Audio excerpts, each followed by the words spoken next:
background noise? Are we good? Okay. We're good. We're good. On this week's show, it's part one of our fall movie. On this week's show, on this week's episode, it's part one of our fall TV preview. Is The Conjuring horror's best ever franchise? And what does it take in fantasy football to get a grown man to cry? All this and more as we once again delve into the pop culture cosmos.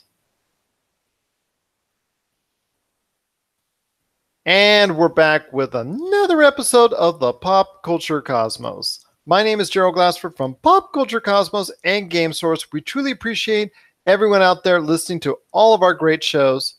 But it wouldn't be a Pop Culture Cosmos without my good friend. He is the figurehead of Humanica Media. You gotta listen to everything that's going on when it comes to Humanica Media, whether it's their great Topicocalypse show or everything else that they're doing on their Humanica Media YouTube, Facebook, Twitter, and Instagram. It is my good friend. It is the man himself. It is Josh Peterson. Hey, when one day Humanica Media has a big corporate office and I have my Hall of Heroes, I'm going to have like a bust of like Odysseus and Hercules and then Gerald Glassford with his headset right in the middle of those two. There you go. There you go. Hello over there in TV land. How are you? Hey, fantastic. Trying something new. Check out the video when it goes up later. Also, before we get rolling, I do want to remind you that this episode of Pop Culture Cosmos is brought to you by Miracle Fruit Oil's Vitabrace High Performance Gamer Wristband. But we will have more on that later. And don't forget our great friends at Wheelie Q Barbecue Sauces and Rubs, Rob McCallum Films, and Retro City Games as well. Just awesome to have all of them part of our presentation team because it takes a lot to get this show. You know, it takes a lot for all that pop culture to just flow in like that. So it's just great to have them aboard indeed. But it is, oh, go ahead. I was going to say, people make movies. Pop culture happens because they want us to talk about it. That they do. And boy, do we talk a lot about pop culture.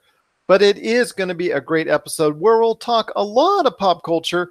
We're going to be talking later in the program to Jessica Boggs from the TVRatingsGuide.com. She is actually going to be talking a lot about what's going on in the TV scene for this fall season. We're going to be previewing a lot of what's going on for ABC, CBS, and NBC, including the recent resignation of CEO for CBS CEO Leo Moonves. That's something that obviously we want to talk about as well with his resignation. A lot more about ABC, what's going on with them, and NBC and all their programs that they've got upcoming as well.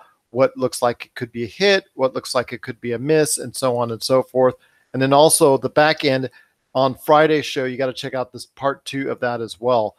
Also on today's episode, we've got Tyler Baker from the Fantasy Football Pater podcast. He and I are going to be talking about week 1 in the NFL. Great weekend for a lot of people out there. Not so great for one of us because we were actually playing against each other in our league this week. Right off the bat, one of us gets sent home crying, but I won't tell you who right now, but we'll let you know coming up a little bit later in the program as well. Plus, Josh and I are going to be talking a little bit about the Kingdom Hearts series, its impact within the culture of video games, and is there too much hype for it? Is there it's this big name in video games, but is it really deserving of it? We're going to break down that a little bit more. We're going to break down that and a lot more on today's episode. But first, my friend, we're here to talk about the great start for the Nun, my friend. Did you get a chance to hear a lot about what people were saying about the Nun this weekend? I just heard that it was scary. Like I heard that a lot of people, like even more so than Annabelle, a lot of people were super creeped out by it. What did you hear? I haven't read any of the reviews because I'm hoping to see it tomorrow night, but in a very spoiler-free-ish kind of way, what did you hear about it? Well, the reviews so far for social media from people out there that have seen it are, pretty positive. It's garnering very good cinema scores as far as I think it's in the high B's. I want to check that just to make sure. Let's see. Yeah, I think it got a B or B plus as far as from a cinema score standpoint. So that's actually pretty good for a horror movie. You know, traditionally they're not exactly loved by the critics out there. But this leads me into a bigger question because The Nun this weekend debuted very, very strongly at the box office. In fact, it was the biggest in the series of The Conjuring at over 53 million domestically here in the box office and over $130 million worldwide in its first weekend out. That's a huge, huge opening for such a low budget film. In fact, it was, I think the production budget was, I think, somewhere in the neighborhood of 20 to 25 million. So that is a big win indeed. And I think it leads to a larger question that I want to talk about on today's program. With The Nun, you also have, like you said, Annabelle Creation, and you have also as well the two Conjuring films. This is now a full-fledged franchise that's out there. This is now a movie series that has a lot of people talking about it and a lot of people actually really looking forward to it when a new iteration comes out. Obviously, there's a lot of interest in it now because it's bigger than ever before. And this is for a movie that is considered the prequel, the first prequel and the first in the line of actual movies if you were actually to watch it in a series. So I ask you, my friend, can we consider at this point in time the Conjuring series, meaning The Nun, Annabelle Creation, and the two Conjuring movies, and going forward with any more in the Conjuring series, can we consider the Conjuring series horror's biggest movie franchise? I think The Conjuring is kind of the Conjuring series or franchise, whatever you want to call it. I think they became a franchise not even trying to be a franchise. You know, they made this movie about the Conjuring. They made this movie about the Warrens, and in the Warrens, like they just had so many like case files and so many interesting things going on in their life that how could you not it's such a rich like well of material. How could you not tap into that? And I think that with Annabelle, that was really meant to be like a one-off thing, and then it ended up being successful. People liked it, and it's more down to earth horror, you know, just the idea that it's like when you watch those shows on like Travel Channel or Discovery, you know, it's actual people actually investigating allegedly haunted places. And we don't know how much of like the scares are made up for our benefit or what's going on for ratings, but it is creepy because the Warrens, like they were real people. And I think and their case files all have bases in some kind of history. So that's what makes these characters so interesting and these cases so interesting. And Well, unlike go ahead. I was gonna say, like, unlike Insidious, like it's not campy. Like it feels down to earth and gritty. It's like the Dark Knight of horror franchises, you know? Well, you know, I always like to take a look at the business side of things, and to me, that to me is on paper probably the biggest way for me to determine, in a lot of ways, what is a successful series and what is not a successful series. At this point in time, you have to say with all 5 films that have been out that are related within the Conjuring franchise, that each and every one of them has been a hit. When you consider that, let's start off with the first one, the original, The Conjuring. That was going off of a $20 million production budget. That one earned over $300 million worldwide. The same thing with The Conjuring 2.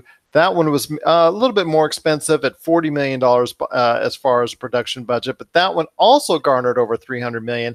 Then you have the original Annabelle, which was made for a paltry $6.5 million, and that one earned over $250 million. The second one earned over $300 million and wasn't that much more expensive to make. Now, The Nun at 20 to 25 million, that one has already garnered over 131 million, and that one looks like it's going to be, you know, right around that $300 million mark as well when all is said and done.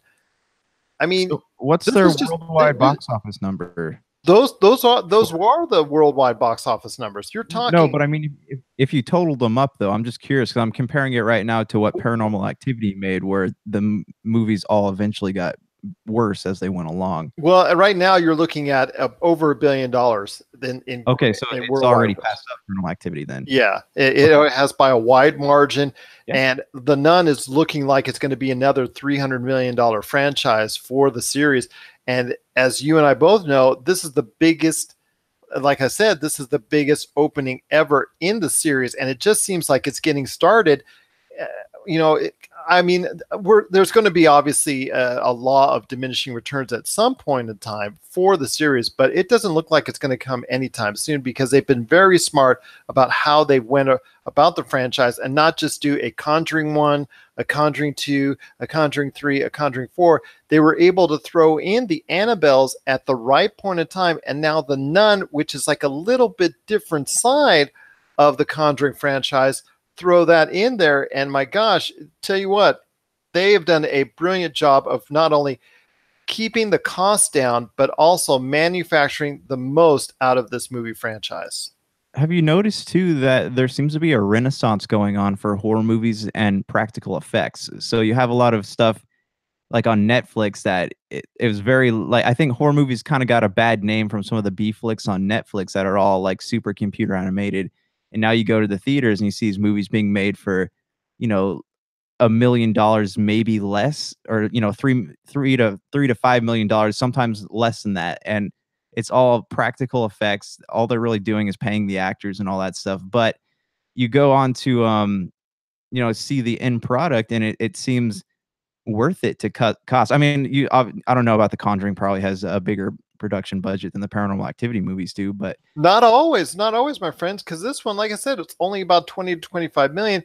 Annabelle, the first one, only did a little bit, only cost a little bit above $5 million, which is as you and I both know, is very paltry compared to some of the other movies in other genres. right. And the cool thing too is like unlike you know Conjuring 1 and 2 where you do have you know Maggie Gyllenhaal, what's the dude's name? What actor? What's his name? Patrick. Which movie? The Conjuring, the husband, his Oh, name's Vera Familia, yeah, Vera Farmiga, and Patrick Wilson. Patrick Wilson. Yeah, sorry. Why did I think she was Maggie Gyllenhaal? Okay, never mind. She might not like that. No, but you know, you have these spin-off movies and you have a like a professional production team on them and you have no-name actors in, you know, more or less, and you can really make something beautiful. Like you have these people who know what they're doing. You know, the production team knows what they're doing. The color grading is good, the equipment is good, like the editing is really good, and you just have a good team of people and a director that knows how to handle his business, and you can make anything. Like if what this goes to show you is that really like these horror movies that are really bad that end up on Netflix or TV or like the weird movie sections on like Vudu and stuff, like they should not be as bad as they are. It just goes to show you, any horror movie, you can make a good horror movie with a good script and a decent team. Well, you and I have talked about this before when it comes to horror movies. So much is riding on the first 2 weeks for horror flicks because they seem to peter out just after the 2 week mark. This might buck the trend because traditionally the Conjuring movies have seemed to buck the trend when it comes to having longer legs than your traditional horror movies. So this one looks to be something that will be gaining money and actually bringing people into the box office for the next 3 or 4 weeks, even more possibly, because this definitely adds on to what a lot of people are excited about when it comes to the Conjuring franchise. But you and I have talked about at length over the time we've been doing these shows about horror movies, about how they are such a low risk and potentially high yield proposition. For every Slender Man, which doesn't really make it out of the box very well and it actually performed rather poorly, it still didn't cost that much to make. But for every one of those, you have a lot of movies like the Conjuring series and so many other ones like The Purge and others that are definitely a lot better performing at the box office, and yet they've cost pennies to the dollar compared to some of the other big budget action movies that we actually see, that we talk about on pretty much on a weekly basis. Right. And also like there's always going to be a market for horror movies because unlike people get burnt out on superhero stuff. People like sci-fi has a bad rep these days. Even romance films are starting to fizzle out because in order to get people to see them now, you have to put big name actors like, Amy Schumer or someone into them to get people to watch them. But with horror movies, it's a novelty because people will always want to be scared, and people will especially always want to be scared in a movie theater. So it's not, as long as a horror movie makes back its budget and, enough to profit a little bit, I think there will always be a call for it. People will always want horror movies in some fashion. Now, this leads me into one of the big questions when it comes to the Conjuring franchise. And like I said, you are more in tune than I am when it comes to the horror franchises that are out there. But you and also Jason Todd Feinberg of Honeyqueen both called it, and called it right, when you said that The Nun was going to be the biggest hit of the horror franchises, because I don't know if Halloween's going to have this type of opening. I think it's going to have a very solid and actually very good opening, but asking for it to do $130 million worldwide in its first weekend is actually a lot to ask for of any horror franchise, any horror movie, much less Halloween or anything else of that nature. So this leads me into my next question. Now that we've established Conjuring is one of the biggest horror series ever, and in my opinion, you have to consider it now as the biggest right now in Hollywood, if not all time. What are your thoughts as far as the prospects down the road for continuing the Conjuring series? How long do you think this good fortune will last? Oh, as long as they haven't tapped the Warrens' library of resources dry, I think that it's gonna keep going. Because what was that movie with, hold up, with Eric Bana? Remember he played the cop, and there's something about, there's like a demon possession. Do you remember what I'm talking about? Eric Bana horror movie.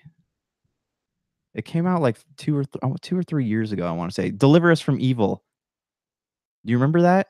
Where he plays, Officer Ralph Sarchi? Vaguely, vaguely. Okay, and it's weird because that guy actually has his own TV show now too on Travel Channel. But anyways, that was actually one of the Warrens' case files. But it's not tied in there. No, but it makes me wonder, like, how many other modern horror movies, I'll have to do some research on this, but how many other modern horror movies are based on things that the Warrens were involved with? Quite a bit that sounds like there could be quite a bit to delve into when it comes to the Warrens, all their stories, and the Conjuring franchise. For James Wan, who has been tied to this series now, for me, it beats Final Destination. It beats the Saw series. Any other franchises out there, horror-wise, I'm not sure it's actually, to me, in my opinion, actually been this strong at the fifth different iteration. We're now 5 iterations deep into the Conjuring series, and it looks like right now it's better than ever. Well, let me shoot a question your way. When it comes to horror movies, do you prefer like torture flicks, like like axe and blood and gore flicks, like Friday the 13th, Freddy vs. Jason, Halloween, or do you prefer something that has supernatural stuff in it? Well, if you would have talked to me about 10 years ago on that, I would have told you would have been the standard, Friday the 13th, Halloween, that type of deal. But those movies have really become passe, the standard tropes. I think people get tired of watching them. And that's why use some of the things that made them so great back in the day, though. Like you can't have, half-clothed women running around a forest anymore, or like, those classic scenes where there's teenagers getting all steamy, and then all of a sudden there's like an axe or a knife scraping on the window behind them. You can't do stuff like that anymore. So that's why I feel like that genre of horror movie is going to eventually fizzle out. We'll see how Halloween does, but I could be wrong. I think Halloween is going to be one last shot for that genre. I think it's still going to do very well, but I don't think it's going to do as well as The Nun is, because that's definitely reinvigorated the horror scene once again with such an amazing opening. Over $50 million again domestically, and over $130 million worldwide. There's nowhere to go, but up for here for the Conjuring franchise, and I think there's a lot more of stories that they can tell. For James Wan, even if Aquaman doesn't do so hot, this December, he still is going to look back fondly at 2018 and said it wasn't a bad year for him because he was a contributing writer, I believe, also as well on this particular The Nun movie. Right, but well, James Wan also did Fast and the Furious also, didn't he? Like he's having a good run. He's having a good career. Like he's having a great career because he went from directing B movies into like these big franchises. So there's something there for sure. Like he has talent. Let me just say, like, he has talent. If he can take like these lower grade franchises and make them as big as they've become, like there's definitely like a long prosperous career for him. And he is actually someone that that transferred over from the Saw, what you were talking about, the torture type films, into something that was more of a jump scare horror type film. As well, okay, let's put this: a torture horror film into a jump scare horror type film, for going from the Saw series, and now moving into the Conjuring series. So this, like you said, when it comes to horror, he seems to really know his stuff about how to create an environment and how to create a good series. And definitely The Conjuring is right now at an all-time high, as The Nun has hit some really, really sharp tunes with audiences when it comes to some jump scares, a lot of good word of mouth. And I see The Nun being a big hit for in the near future. And I see the Conjuring franchise being continued success for many iterations to come. What are your thoughts out there when it comes to the Conjuring franchise? Do you think, like I do, that you should consider it right now horror's top movie franchise, maybe even the all-time franchise as well? Share us your thoughts, popculturecosmos@yahoo.com. I think Josh thinks so as well.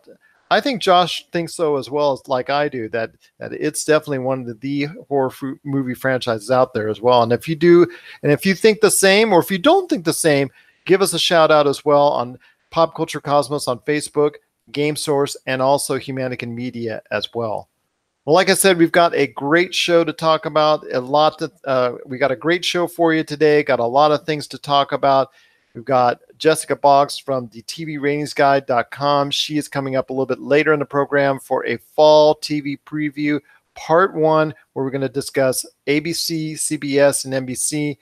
And later on as well, we're going to be talking a lot about the Kingdom Hearts franchise.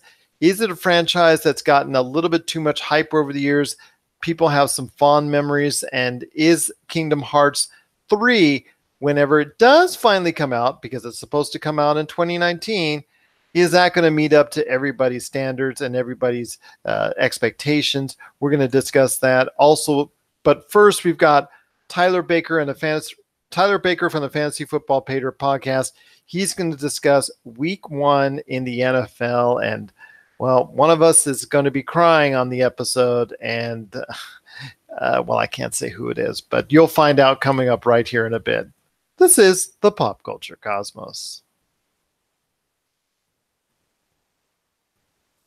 And we're back to close out the show. This is the Pop Culture Cosmos.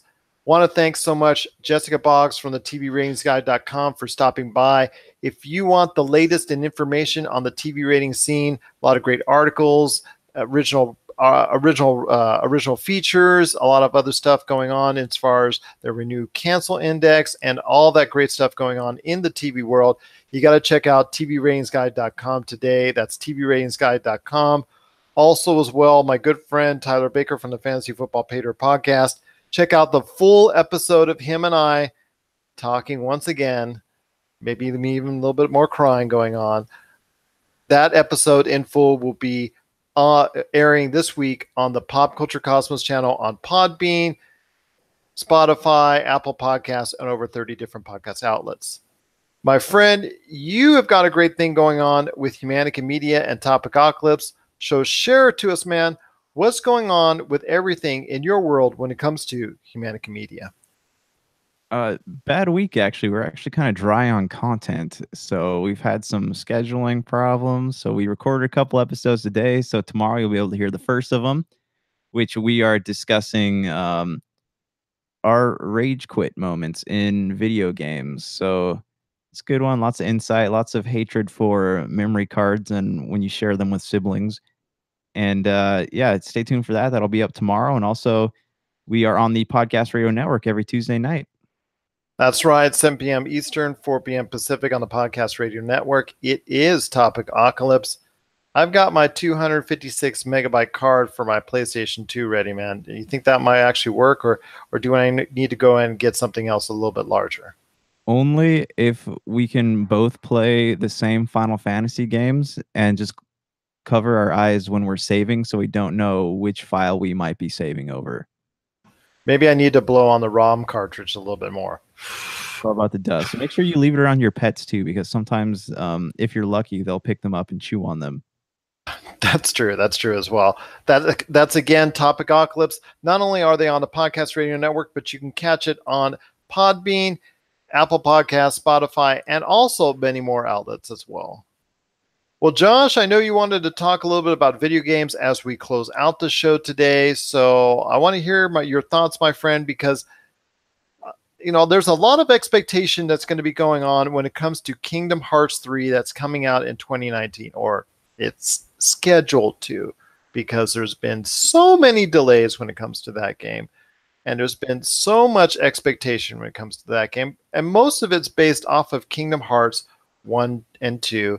And yes, I'm including the 1.5 and the 2.5 and the remixes and all that good stuff when it comes to Kingdom Hearts. Your thoughts on the Kingdom Hearts JRPG series? I know you've had just a recent encounter with it and you're just getting into the series.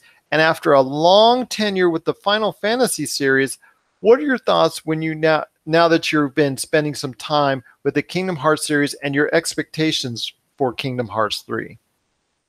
Right now, I don't have expectations. I know, so Tetsuya Nomura, he has been involved in a number of Square projects, but there's one thing you can always count on him to do, and that is take forever to develop a video game. And right now, like, what was the last, if we're looking at the last like numbered entry, 2005, and it's 2019, we're supposed to be getting Kingdom Hearts 3, or I thought it was supposed to be coming out October, but I guess they pushed it back again. They did again. I think it was actually supposed to come out some years ago, but we won't go into that far detail. But yeah, look at where it's almost a 15-year gap, and like they had all this other, junk come out. I don't know if it's junk. I haven't played. I just got the what was that pack of game, the PS4 remaster that has like a the 1.5 remix or the 2.5 remix, is that correct? Yeah, it has all the games on it. It has 1.5 final mix, 2.5 final mix. It's got Chain of Memories, 358 over 2 days, Birth by Sleep, stuff like that. But okay, so I just want to get into the game for a minute though, because all of my friends have played this game. They've all talked about how great it is, and I'm a huge Final Fantasy fan, so I will literally give any JRPG a chance. I mean, people get mad when you call Final Fantasy a JRPG because they say it's like a JRPG light, but I'm willing to give any game like that a chance if people say that it is like Final Fantasy, because it's Final Fantasy sets a bar, and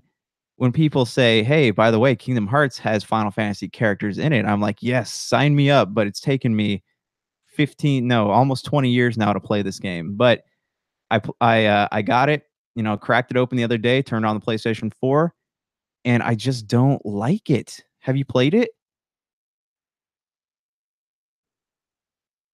I have played the series on a couple of occasions back way long ago.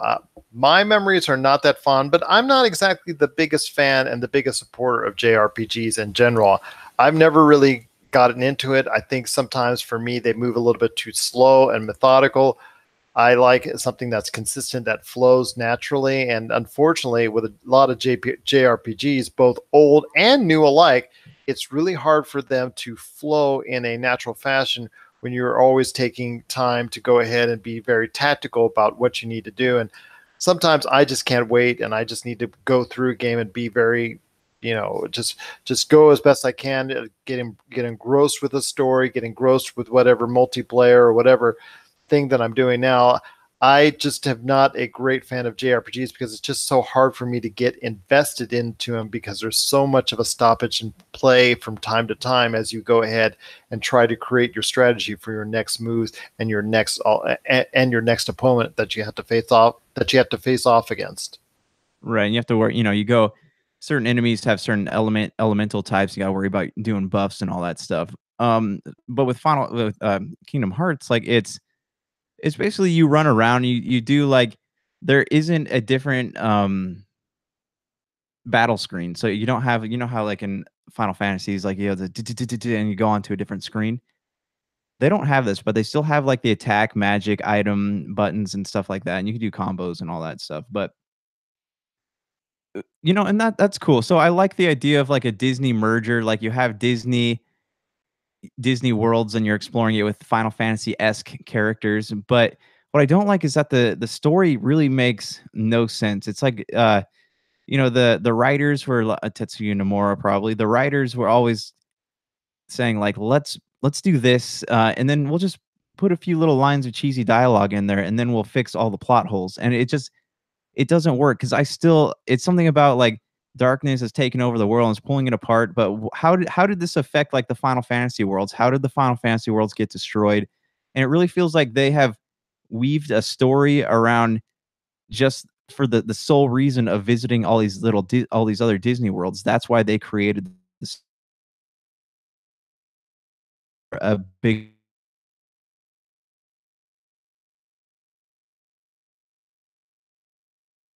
I'm like breathing too loud into the microphone. um no, but anyways, like I just the controls are really clunky and like the story is bad and it just as someone who's now like I don't have the time I used to grind in games, so I was able to get from like the first part all the way to like the third to last boss with relative ease. But now there's like a between the dragon Maleficent as a dragon and the one of the last bosses you have to fight, there's a huge gap in in skill and power. So it's like I was able to get through this game and like now that I'm older and I love video games, still play video games all the time, but I don't have 60 to 80 hours to grind on a video game. So my goal is like if I can't play a game in unless I really like it, but if I can't play a game in less than 30 hours, I try not to play. And I'm at hour 24 for this game. So really the next like 3 or 4 hours is going to decide if I finish this game or not. So I ask you this on this note, like I said, with Kingdom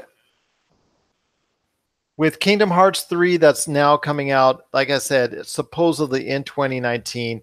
What are your thoughts on a Kingdom Hearts 3 actually salvaging, in your mind, the series as a whole? Because a lot of people are looking forward to this game as far as not only the things that they can do within the game, but also the places that they go and the potential worlds of Disney that they might actually go into, evolve into, and be able to experience and take adventures into this game. They're excited as far as how much Disney has grown in that span of 14 years since the last true iteration of Kingdom Hearts.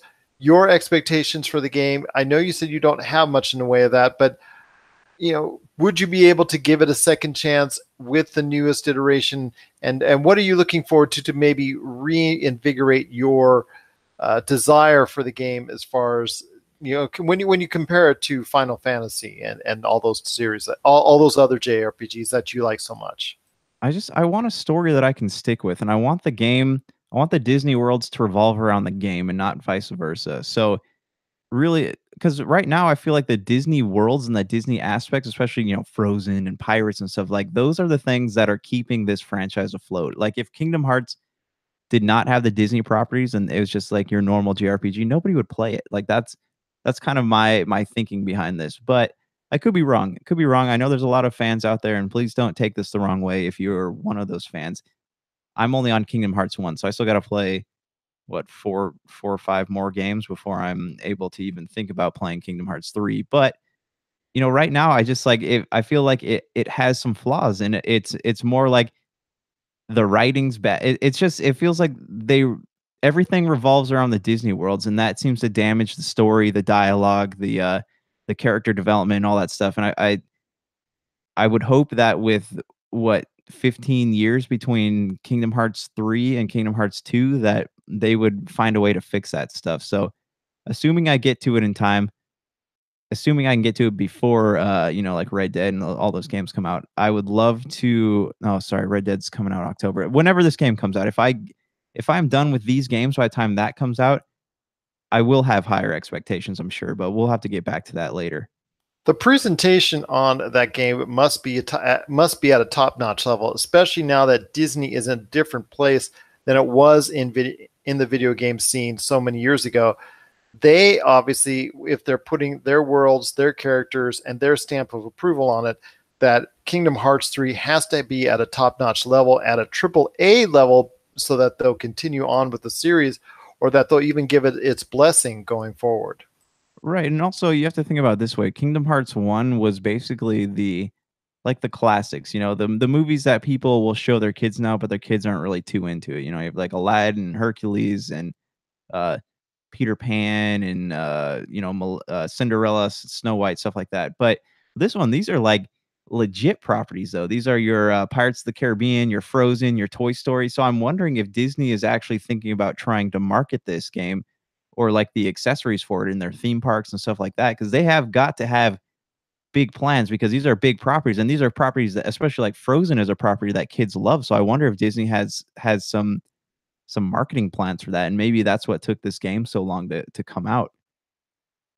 If there were to be any added DLC or any future Kingdom Hearts down the line, do you see them adding things from either the Fox properties or the Star Wars and Marvel properties? Do you see them some point maybe adding those into those worlds, because they no longer can do it for Disney Infinity? We know there's a new Marvel Heroes game coming up. We know there's more Star Wars games on the horizon, but would it actually make things more interesting if they actually put it in the environment of Kingdom Hearts as well? That's funny you mentioned that, because I was talking to Big Dog earlier, and he was saying it would be cool if there's like a rated M DLC for Kingdom Hearts where you're basically Deadpool going around to all these different universes.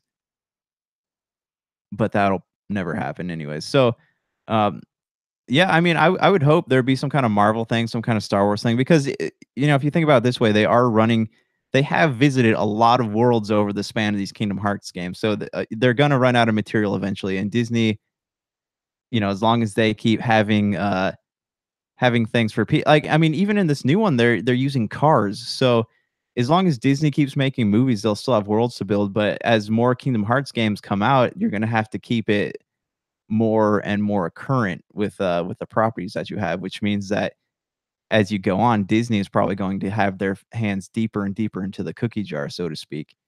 But if real quick, sorry, if they do visit one world that I would absolutely love to see is Atlantis. I love that movie so much. But with all the properties that we see them come out, with all the movies that we actually talked about uh, on our fall movie preview, with all the iterations and all the movies that they come out, either standalones, one shots, or continuing iterations that they come out with, whether it's Pixar related, whether it's just Disney whether it's just straight up Disney movies, whether it's Marvel, Star Wars, or any of the other series that they have, they've got a lot to choose from. And Kingdom Hearts has just got to do everything in its nature to be a quality game the next time it comes around.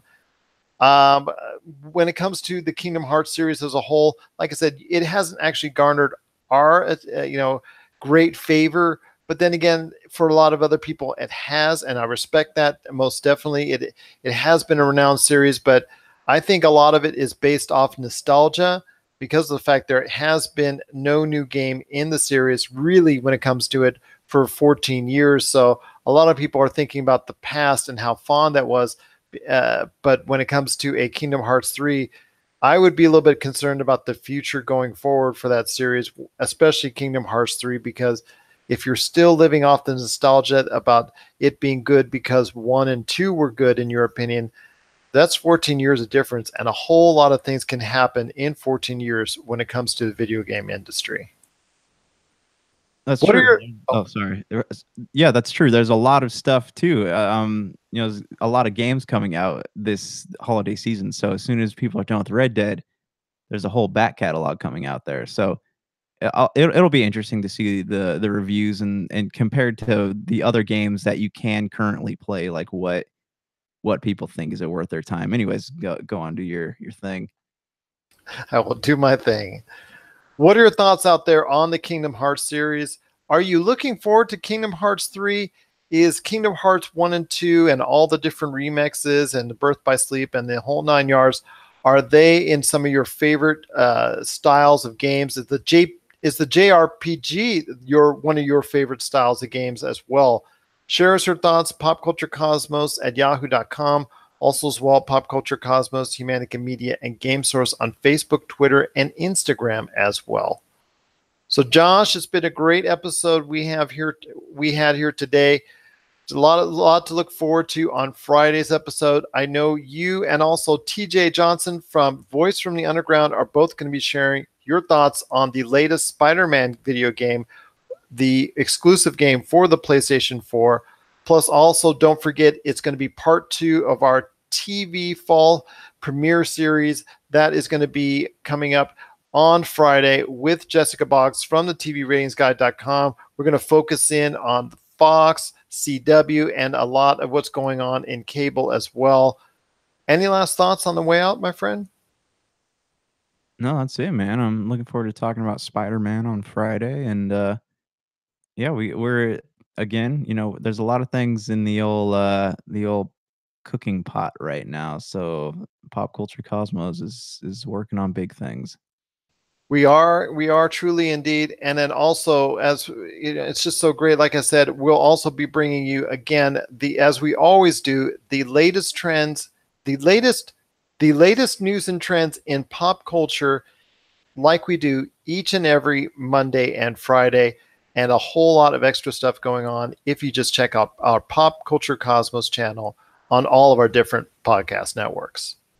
So for Josh Peterson, this is Gerald Glassford. It's a beautiful day in paradise right here in the Pop Culture Cosmos. We thank you for listening.